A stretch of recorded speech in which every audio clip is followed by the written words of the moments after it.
Britain is on the road to a transport revolution. A long drive in which planners' dreams turn into concrete on such spectacular new routes as this M6 motorway viaduct spanning road, river, rail and canal at Gathurst in Lancashire. And this in the south, where 2 miles of columns like these will carry the M4 over part of the Great West Road to London Airport and speed journeys for air travellers as well as road users. Compared with the rest of Europe, we're late starters, but Britain today has 1,000 miles of motorways either built or planned, part of a £100 million a year programme needed to keep up with a hurrying world for a growing population that's both busier and better off. By 1970, it's likely that the cars on Britain's roads will have doubled to some 13 million, and by 1980, there'll be between 16 and 18 million.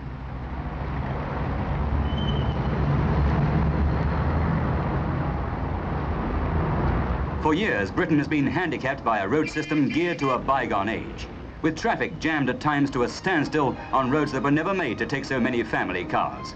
A system where half the traffic has been carried on 6% of the roads, where awkward loads like this were never bargained for. A system completely inadequate for a nation which must live by trade with the rest of the world. And by 1980, our roads will have to take twice as many goods as are sent today. And our ports, out of date. For the first time this century, they've now been examined to see what's needed to make them efficient.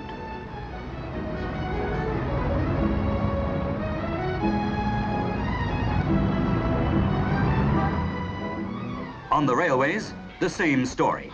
An archaic system laid down by cheap labour in the age of Victoria, forming what's been called the most extravagant railway system in the world. But now, modernisation and efficient new marshalling yards like this at Carlisle, one of the most advanced in Europe. Setting the railways on the right lines means a revolution in itself. In London alone, there are 12 mainline stations against 2 in a comparable city, New York. On the other hand, the southern region of British Railways alone carries more passengers than all the major railways of America and Canada put together, and they nearly all want to travel at the same time. 3/4 of them travel in 3 peak hours, and 1/4 in the rest of each day. 95% of the national traffic has been carried on half the network, and some 1,500 stations have been taking only 1% of the railway's income.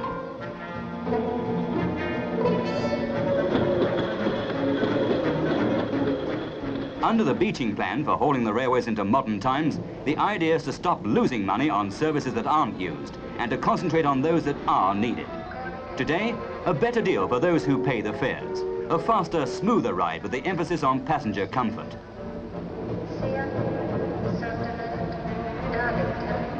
This is the Midland Pullman, one of the expresses that is helping to give the railways their new image. It's powered by 2 1,000 horsepower engines and does the London to Manchester run through Derbyshire in 3 hours, 10 minutes.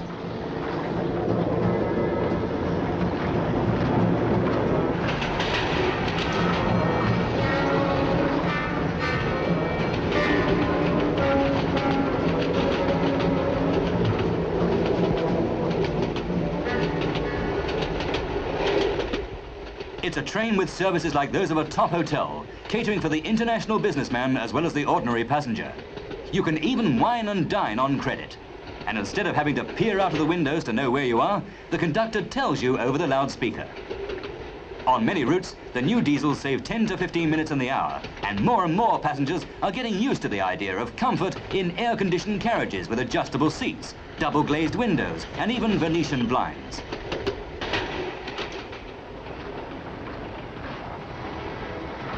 And they're out to win freight from the overworked roads. Already, more than 1,000 diesel-hauled goods expresses are operating between Britain's main industrial centres. Trains like the Condor, non-stop every night between London and Glasgow in less than 10 hours.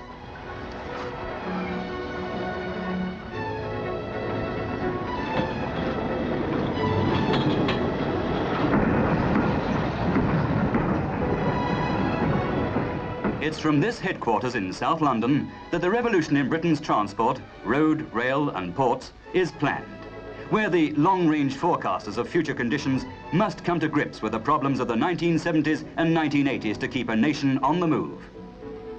Are we getting full value for the hundreds of millions of pounds of public money now being poured into transport? Is the balance right between roads and railways and coastal shipping? The section of the Birmingham-Penrith motorway, being opened here, cost £750,000 a mile to build. It takes the load from perhaps the worst stretch of trunk road in Britain, a road passing for more than half its length through built-up areas.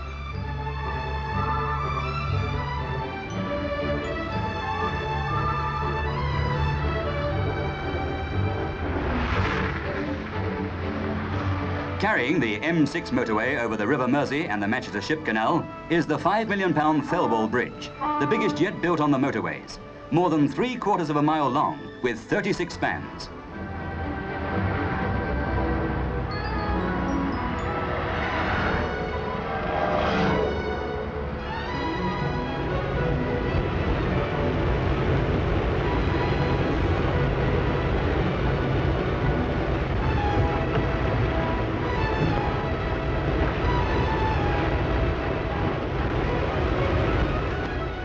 Running north from Penrith, the M6 will skirt Carlisle, where the railways have moved into the electronic age with those new marshalling yards.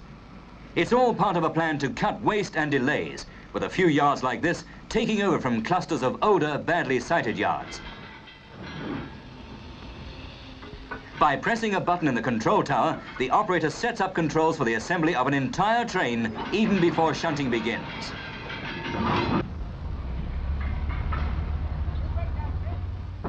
And who'd have expected the day would come when engine drivers would have their own two-way radios. With aids like this, it's possible to sort a train of 50 wagons in 7 minutes, or deal with 250 trains a day. It may look like a schoolboy's model railway, and the controls, even the braking, seem just as simple. But each of those wagons is weighed in tons. In the race to speed freight, the railways are also going in for radar, tape recorders, and closed-circuit television. Another idea, merry-go-round coal trains moving continually between pitheads and power stations, saving time on turnaround and on loading and unloading.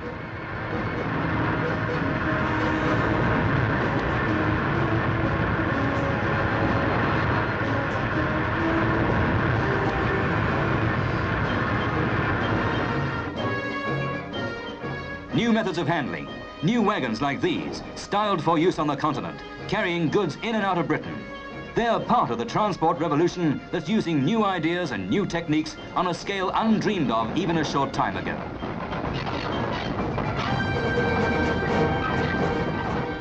Here at Cliff in Kent, cement is measured by the ton as it's loaded into special bulk wagons. 30 wagons to the train and a total load of around 800 tons. Destination, Scotland.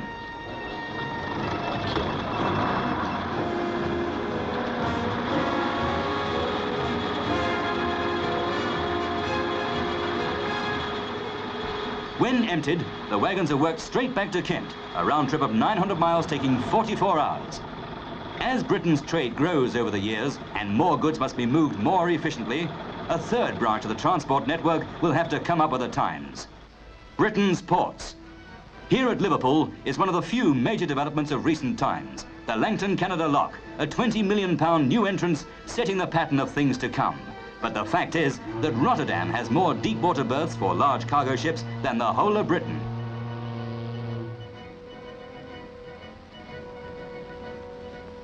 Today, some 15 ports handle nearly 3/4 of the nation's foreign trade and coastal shipping, and more concentration is needed. High on the list for development is Southampton, home of those prestige liners of the Atlantic, the Queens, and in the eyes of the planners, a natural tradesman's entrance into Britain. But new docks take years to build, and time is vital.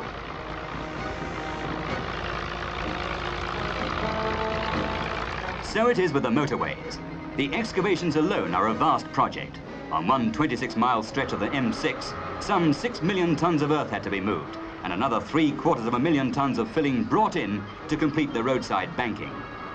The motorways have led to better road-making equipment, so that near the end of one motorway contract, 4 miles of single carriageway were being surfaced every week.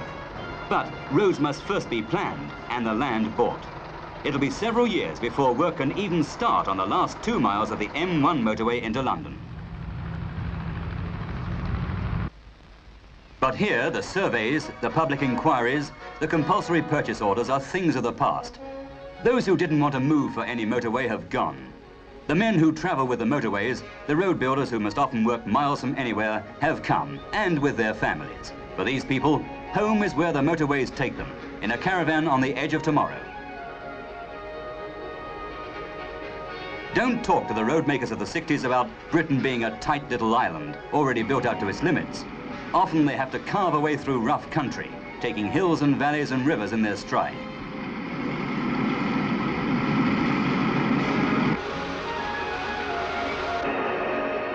Here, on the heads of the Valley Road in South Wales, where conditions are among the hardest in Britain, they're spanning a gorge.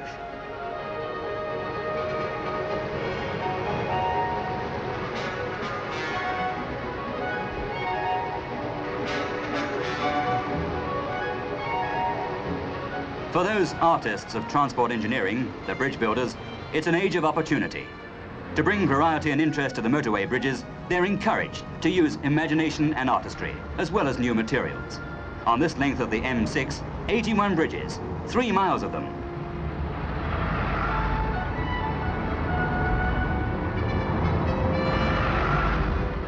Bridges with facings in concrete, brickwork and masonry. Steel bridges in a range of colours.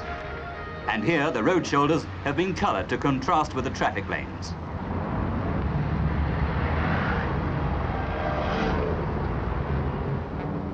Bridges can be things of beauty or eyesores, so designs are first checked by the Royal Fine Art Commission.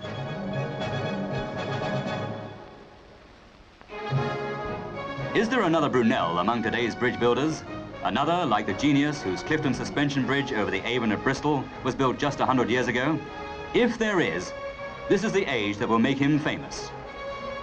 The new and exciting Forth Bridge, a 1.5 mile long suspension bridge whose main span of 3,300 feet will be the 4th longest in the world.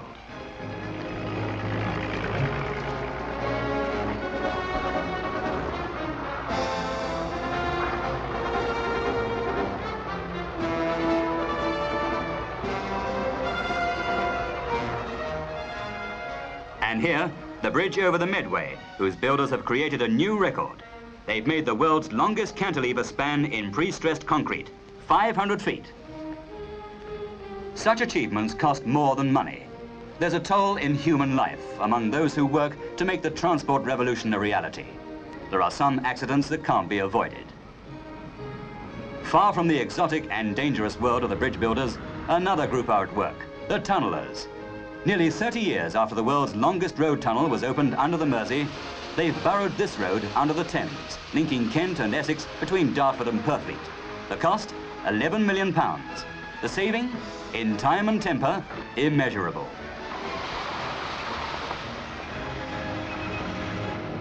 For those behind the transport revolution who have to look 10, 20 years ahead, one of the biggest problems is the traffic jam.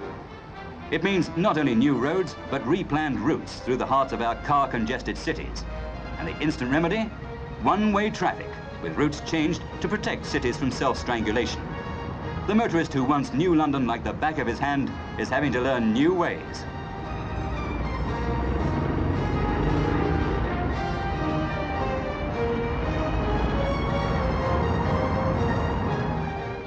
And he'll have to get used to new traffic signs and symbols. It's the continental look for the future. Style that's both up-to-date and clear. Keeping traffic moving in an age of change can involve fast work at the crossroads. To make room for the rebuilding of the underground station below, this steel umbrella had to be placed over Oxford Circus during one August bank holiday weekend. It's a 600-ton steel bridge with 4 approach ramps, a battleship deck with a road surface on top, as it's been called.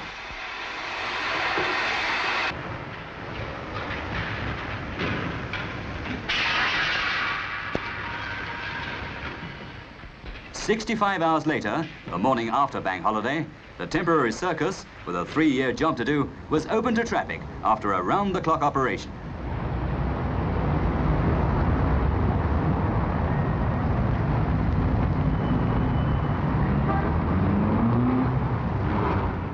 And now, another part of the 1,000-mile motorway network of the Master Plan for Britain's roads is ready for traffic. It's a section of the M2 between London and Dover, the motorway that gives continental visitors their first impression of the changes on Britain's roads.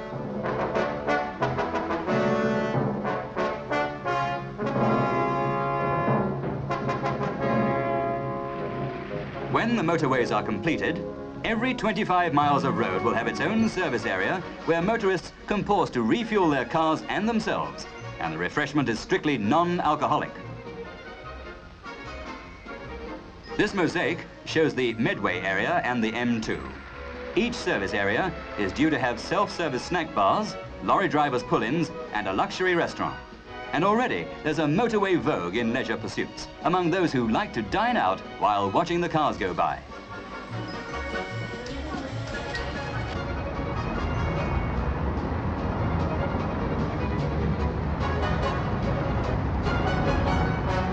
The pattern of tomorrow's transport is already taking shape. Long-distance coach services are on the increase, and the motorways have their own expresses travelling at 70 miles an hour between the major cities. The railways, too, are cutting their times and are all out to win a growing slice of the goods carried between the main industrial centres.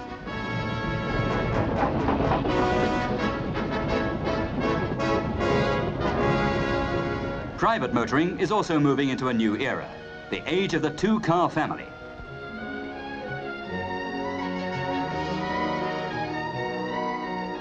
It's a challenge to the road planners who have to bargain for around 18 million cars on our roads within the next 20 years. Already, for the first time, 1 million new cars are coming onto the home market in 1 year.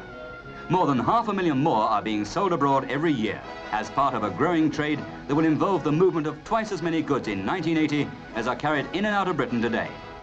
The revolution in transport, the new look for our roads, railways and ports, is coming none too soon if Britain is to move with the tide of progress. This is the measure of what a coordinated transport system means to Britain.